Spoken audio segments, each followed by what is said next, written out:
So here we have the Citroen C3 on an 18 plate. I'm going to start off by hopping inside the car and running through some controls first of all. Just briefly before we climb inside the car, I think it's well worth seeing the boot space. As you can see, we've got plenty of it, but you can increase it further should you wish to by folding down the 60/40 split folding rear seats as well.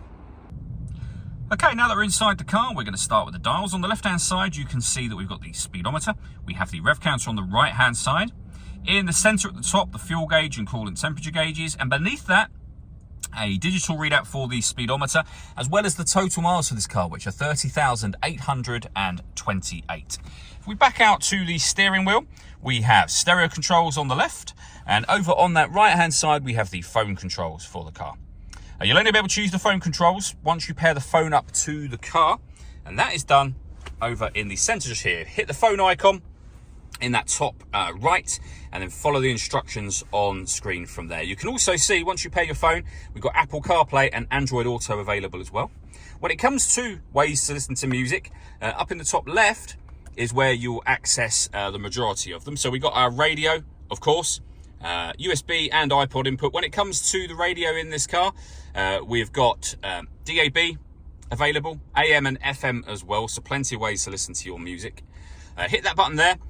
You can, once you connect up your smartphone via USB, you can, if you like, stream Citroen-friendly satellite navigation apps up onto this screen.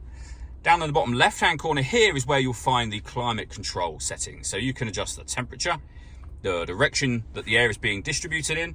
You can increase and decrease the fan speed. The air conditioning is on at the minute, so that's off. Back on again. Or hit auto. The car will now maintain the temperature you've asked for by taking control of the fan speed and direction of the air for you. You can override that manually at any time you wish to. You see, auto has now gone off. On top of all of that, if I pop the car into reverse, you'll see a full color reversing camera as well. Working our way down, we then have the volume for the stereo just here, some storage, a 12-volt charging socket along with the auxiliary and USB inputs, and then a 5-speed manual gearbox. All that leaves me to say is thank you for taking the time to watch this video. If you'd like to come and see the car in person and have a test drive, please feel free to call either of our MJA sites. We'd love to hear from you soon.